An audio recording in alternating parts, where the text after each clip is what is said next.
Every time Joshua and I take these trucks out, if we don't have the camera running, this thing breaks.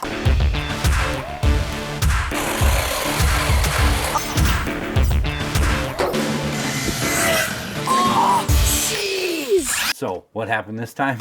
Oh, pretty sad. This time it broke a shock. And as you already know, I broke one. Well, I broke two in total. Broken parts so far. Shock tower, one CVD, two CVDs, and a shock. Let's go over the replacement parts that I purchased. I wasn't very impressed when I got these because I thought the shocks that I were purchasing had a completely solid aluminum cap. Nope, it's the same factory plastic crap. What I went with are the S2 CVDs as well as the outdrive cups. I haven't seen anybody go through these diffs to put any of the stuff in on these ROG1s, so we're going to do that today. So let's get started.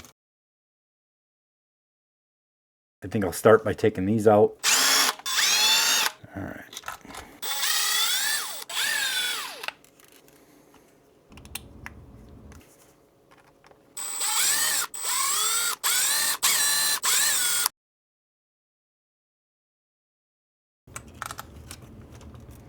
Now, normally on these screws, you would just have to simply unscrew these. But because I wasn't happy with how they felt like they were stripping out, I put nuts on the backside here, so I have a little bit extra work to do.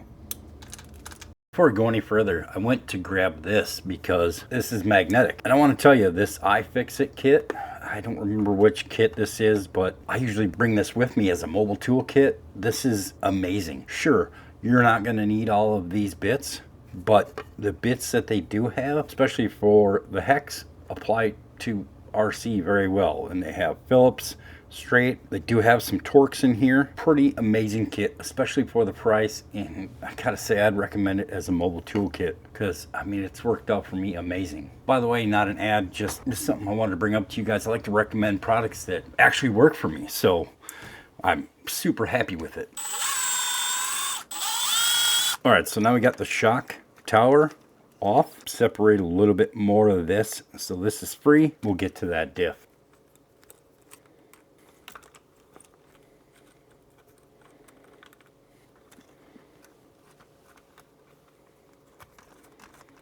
Because the way they do this cannot come off unless you take apart the electronics box. So just something to be aware of.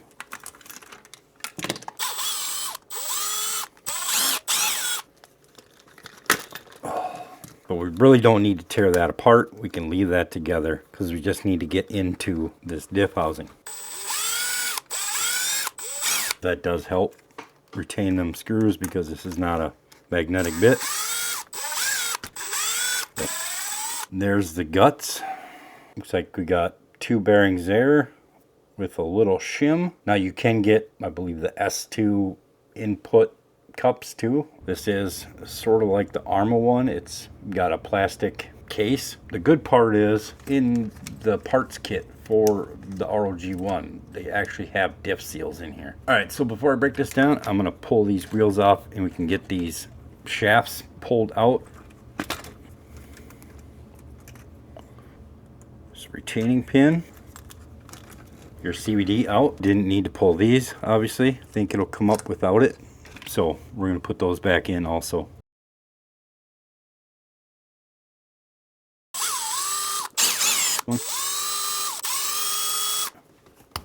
There we go. Then there is the ROG1 diff. Now if you notice, there is very little fluid in this diff.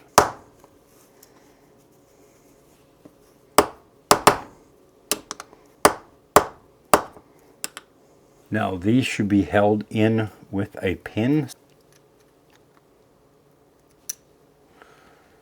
Yep. So there's the slot for the pin. There's the pin right there.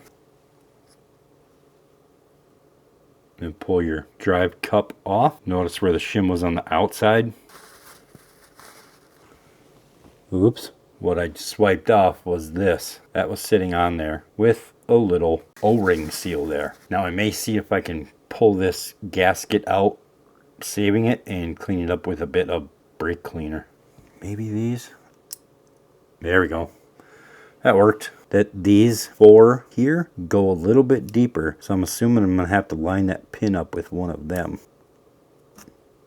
Yep, and we can pull that outdrive cup off. In here is where that shim was, covering that rubber washer, but I just want you to see it in place.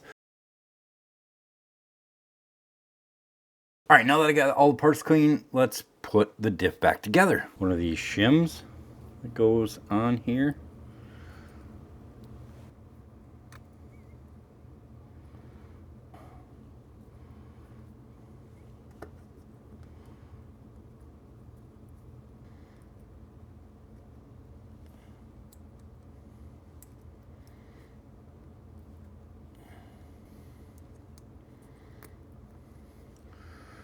Okay, that side's assembled. For the diff cup, we're going to make sure there's no shim on this side. If you're curious, is because on here, they want to push this side into that gear a little bit better to make the mesh a little bit tighter. So that's why that only has a shim on that side. So there's nothing in the cup yet. We're going to put this and the bearing on. So if you pull this drive cup back just a little bit, enough to just allow it to peek out, you can push that O-ring over it and then hold your pliers to push that O-ring back in there. I'm not going to get good light here. Okay, that's on. We're lining up the hole again with one of these 4 because these reach all the way down. That should give us enough room to put that pin in. This is going to be harder than I thought, at least to film anyways. All right, there it is. Pin is in the outdrive. Time to put the gear in. Okay, so now it's time to put the gear in. We're just going to toss it in there. I'm going to put my pinky in there and turn this outdrive until that gear settles in there. Now that it's settled in there, now it's time to reassemble the actual diff part of it. It allows the 2 wheels to turn separately. So there's 2 gears, a shaft, and 2 shims for each one. And if you notice, there is a notch in the pin, almost like a log house, a log cabin. So these 2 can go ride together like that. All right, so the way this goes, I mean, it doesn't matter where you put them on here. You can slide them all the way in if you want to. There's my gears. Put one washer on one side because it came off the back sides. One on there. Now make sure that that little notch is up. All right, there's that one. We'll leave that set in there. Put the other one together.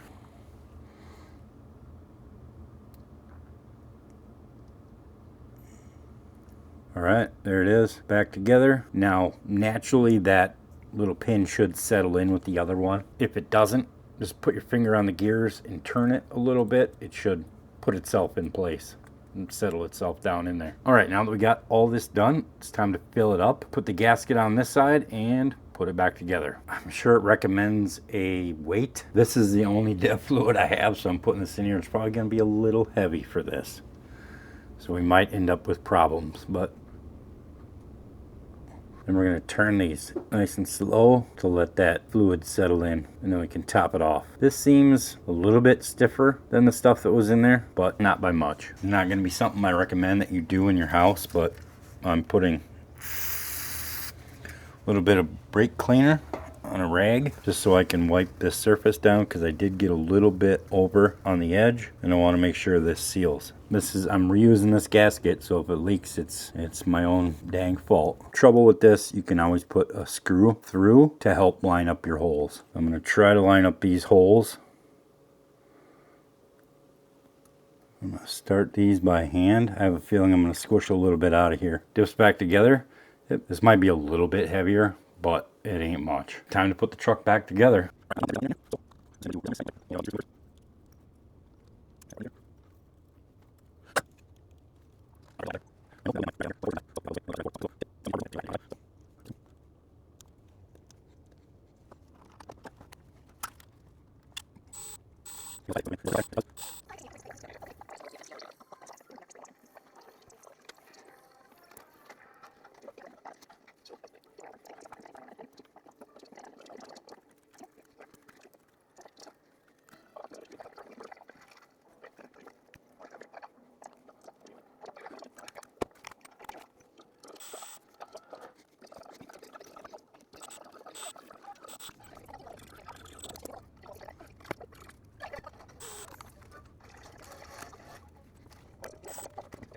I will say, comparatively, these MJX shocks, these are a little bit bigger.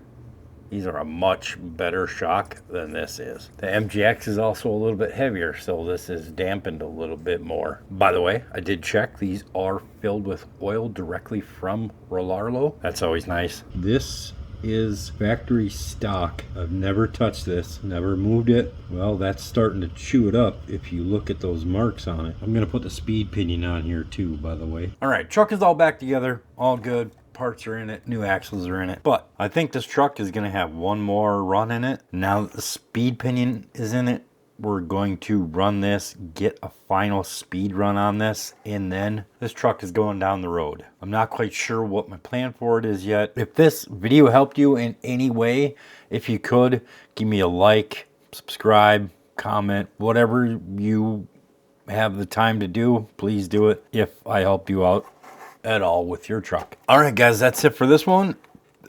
Thanks for sticking around for the carnage.